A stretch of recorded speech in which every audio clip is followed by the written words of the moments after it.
작고 방세 시간입니다. 저는 오랜 옛날인 1960년대 초에 군대를 갔다 왔습니다. 저 임진강을 지키는 일도 했습니다. 고향에서 제일 먼 곳이기도 했습니다. 그러다가 휴가가 되는 날이면은 날듯이 고향 대구까지 한드름에 갑니다. 한달음 하지만은 실은 부대에서 떠나서 15시간을 지나야 겨우 집에 도착합니다. 그래도 전혀 피곤치 않습니다. 왜냐하면 휴가라는 것 자체가 날뜻이 좋은 것이니까 그렇습니다. 그런데 그 휴가를 가려면 부대에서부터 수많은 검문소를 지나가야 합니다. 그때마다 휴가증을 보여주면서 자초지종 몇 가지 질문도 받습니다. 정말 귀찮은 일입니다. 부대에서 위병소를 나오면은 버스를 타는 동안에 위병소 몇 군데를 지납니다. 검문소지요. 버스를 타면은 중간중간에 버스가 서고 헌병 한두 명이 올라와서 경례를 붙이고 군인들에게는 일일이 확인합니다. 신분을 확인하는 것이란 말이죠. 신분은 군인으로서 정식 서류로 휴가를 가느냐 확인하는 겁니다. 겨우겨우 지나서 용산역 군인 열차에 타게 되는 용산역입니다. 군인이 서는 줄은 따로 있습니다. 거기서 검문합니다. 열차 안에서도 순간순간 몇 번씩이나 검열을 합니다. 검문한단 말이죠. 최후로 도착한 고향 대구역에 또 한 번 있습니다. 새벽에는 사실은 육체는 탈진할 대로 탈진, 15시간, 16시간 만에 겨우 검문소를 나와서 대구역 광장에 나오면 숨통이 탁 트이고 이제는 정말 휴가구나 생각이 있습니다. 검문소가 하는 일이란 것은 네가 누군가 확인하는 것도 아니겠습니까? 확인하는 것입니다. 인생의 길에도 수많은 검문소가 있다는 걸 생각해 봅니다. 살면서 말이죠. 살면서 인간은 다 희노애락, 업앤다운 많은 일들이 있습니다. 그때가 검문소란 말이에요. 그 검문소에서는 나는 누구인가 스스로 확인하는 겁니다. 네가 누군가. 큰 기쁨이 있으면 그 기쁨 앞에 너는 누군가 검문하는 거지. 감사로. 병상에 누웠을 때 신음할 때 병상의 검문소입니다. 생일을 맞으면 생일의 검문소에서 나를 봅니다. 네가 누군가. 설날이면 설날의 검문소가 있습니다. 인생에 굴곡이 있을 때마다 검문소에서 자기 자신의 신분을 확인하는 것. 없으면 인간은 오직 직진만 하는 것밖에 아닙니다. 마치 홍수가 나면 물길이 오직 직진만 합니다. 그러면 모든 것을 파괴합니다. 쓸어가 버립니다. 그런데 강물을 보십시오. 오직 직진만 하는 것이 아니라 굽이굽이 물결이 휘어지는 것은 언덕이 있습니다. 이 언덕이 부딪히게 합니다. 이게 검문소란 말이에요. 이런 검문소가 없으면은 직진만 하게 되면은 논이나 밭이나 농가나 모든 것이 파괴되는 것 아니겠습니까? 부딪히는 곳, 언덕이 있기 때문에 서서히 굽이굽이 흘러갑니다. 부활장을 읽으면 부활장 정명서가 있는 것이라면 확인하는 겁니다. 휴가증 검문하듯이 때마다 우리들이 검문당하는 겁니다.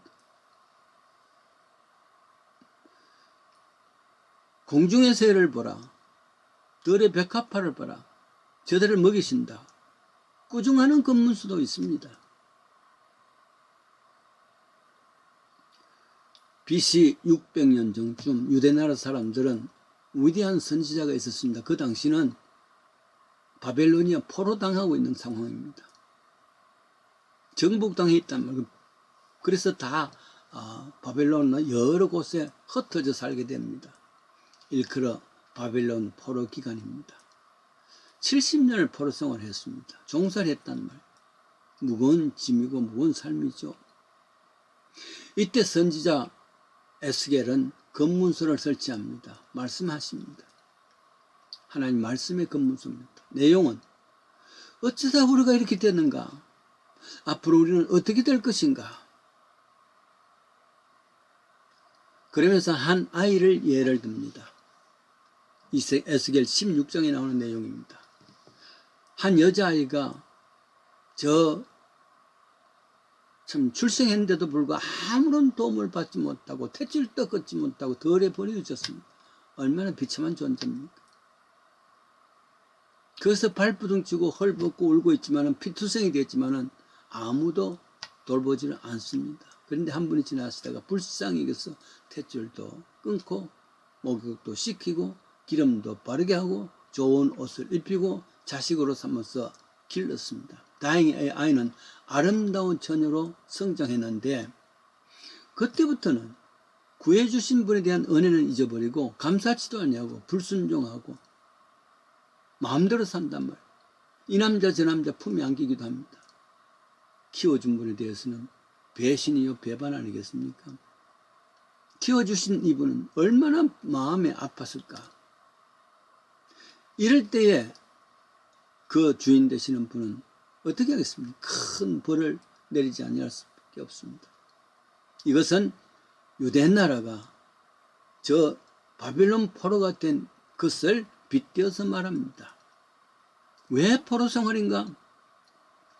본래 신분은 너희들이 형편없는 곳이었지만은 애굽에서 종살이 했지만은 하나님이란 분이 버려하지 않냐고 피투성이 된 그 아이 같은 상황에 이스라엘 백성들을 긍휼히 여기서 크고 기이한 역사를 통해서 저들을 애굽 땅에서 불러내서 약속의 땅 가나안에 살게 되었단 말이에요.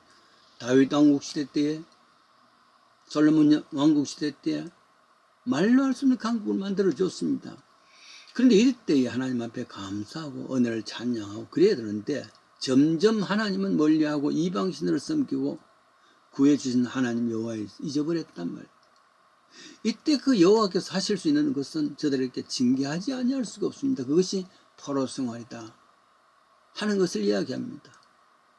저들이 꾸중할 때 늘 그랬습니다. 너희 신분을 말하면은 실은 저 광야에 버려진 애굽의 종살이였던 그 아이와 같은 것이다. 이 말씀은 저들에게 검문소가 됩니다. 내 신분이 무엇인가 스스로 증명하며 돌아보고 회개하여 낮아지고 겸손해져야 됩니다. 그래야지 검문소를 통과하지 않습니다. 그렇지 않냐고는 이 검문소에서 걸려서 건너가지 못합니다. 스스로 이런 삶을 통해서 주제 파악을 나는 누구인가 이 검문소를 통해서 보는 겁니다. 에스겔서 18장 23절입니다. 내 주 여호와가 말하는데 내가 어찌 악인이 죽는 것을 조금인들 기뻐하랴. 그들이 돌이켜서 그 길에서 떠나서 새로운 삶을 사는 것을 기뻐하지 않겠느냐. 사는 것을 기뻐하는 하나님이다. 그러니까 이런 징계를 한 것은 죽기를 위한 것이 아니고 그럼에도 불구하고 살 길을 주는 것이다. 그것이 말씀의 검문소란 말이죠. 약속의 검문소이기도 합니다. 우리에게 말씀의 검문소가 있습니다. 읽다 보면 이 말씀의 검문소는 내 자신이 되고 또 다른 사람은 다른 말씀을 통해서 검문소가 됩니다. 뿐만 아니라 살아오면서 여러 가지 희노애락과 업앤다운의 삶을 통해서 그것이 나에게 검문소가 부딪히는 언덕이 되어서 나는 누구인가 생각하는 겁니다. 그래서 그 검문소를 통해서 새롭게 시작하는 것, 이게 믿음의 길입니다. 나에게 있는 희노애락의 모든 삶이 전적으로 나에게 검문소가 되어서 다시 한번 나는 왜 이렇지? 나는 누구지? 그 하나님의 은혜를 다시 되새기면서 새 출발하는 역사이기를 간절히 바랍니다.